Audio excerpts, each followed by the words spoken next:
ठिकाणी तुम्ही जिल्हाधिकाऱ्यांची भेट घेतलेली आहे रामदेववाडी प्रकरणामध्ये, काय निवेदन असं तुम्ही दिलेलं आहे?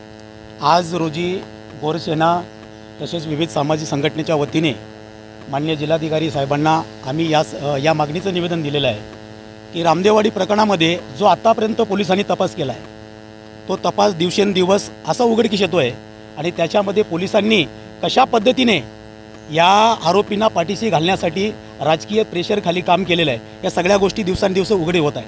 त्या अनुषंगाने आम्ही आज प्रमुख एक मागणी केली आहे की या प्रकरणामध्ये जे तपास अधिकारी राहिलेले आहेत, ज्यांनी जाणीवपूर्वक या आरोपींना शय देण्याच्या दृष्टिकोनातून ज्या पद्धतीने या आरोपींना इथून त्यांच्या पालकांच्या ताब्यात दिलं, त्यांचं ब्लड जे काही सॅम्पल आहे ते उशिरा घेतलं आणि कधी घेतलं, काय घेतलं, या सगळ्या गोष्टीचा खुलासा त्यांनी आतापर्यंत केले नाही। याच्यामध्ये एकंदरीत तपासामध्ये मोठा संशय आहे आणि कुठल्याही परिस्थितीत ज्या पोलिसांनी हा तपास केला आहे ते निलंबित झाले पाहिजे, त्यांना बडतर्फ करण्यात आले पाहिजे, अशा स्वरूपाची मागणी आज आम्ही माननीय जिल्हाधिकारी साहेबांना निवेदनाद्वारे केलेली आहे।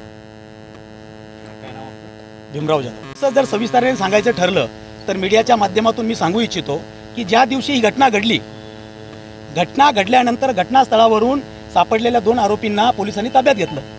ताब्यात घेतल्यानंतर त्यांनी इथं सिव्हिल हॉस्पिटलला ॲडमिट न करता, कुठल्याही MLC वगैरे ती प्रोसेस न करता पारोळ्याला पाठवून दिलं। पारोळ्याच्या पोलिसांवरती जबाबदारी दिली। ब्लड सॅम्पल हे उशिरा 7 तासाने घेण्यात आलेले, म्हणजे हा कसला प्रकार आहे? हे कुणाच्या सांगितल्यावर केलं जातं? आणि आपल्या जिल्ह्याचे मंत्री महोदय गिरीश महाजन साहेब म्हणतायत की आम्ही याच्यामध्ये कुठलाही राजकीय दबाव आणत नाही आहे, उलट आम्ही ही सगळी कारवाई करण्यासाठी पोलिसांना सांगितलेलं आहे। हे साधा दातांत खोटं आहे। त्या सगळ्या ग्रामस्थांना आम्ही विचारपूस केली, स्वतः फिर्याद्यांना विचारपूस केली। खरोखर मंत्री महोदय सांगताय त्या पद्धतीने त्यांच्या सांगितल्यावर गुन्हा दाखल झाला आहे का?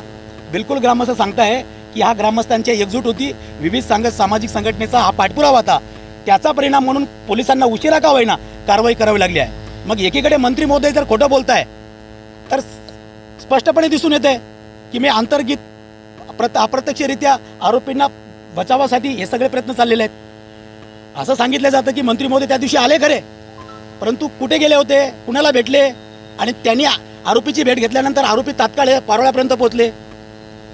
जर ते आरोपींना उपचाराची खरोखर गरज होती तर प्रॉपर इथल्या हॉस्पिटलला त्यांनी ॲडमिट करायला पाहिजे होतं, इथे ब्लडचे नमुने घेतले पाहिजे होते, ते उशिराने घेतले गेले। हा सगळा जो संशय आहे हा सगळा पोलिसांनी जाणीवपूर्वक केलेला प्रकार आहे। हा खटाटोप जो आहे हा आरोपींना वाचवण्यासाठी केलेला आहे।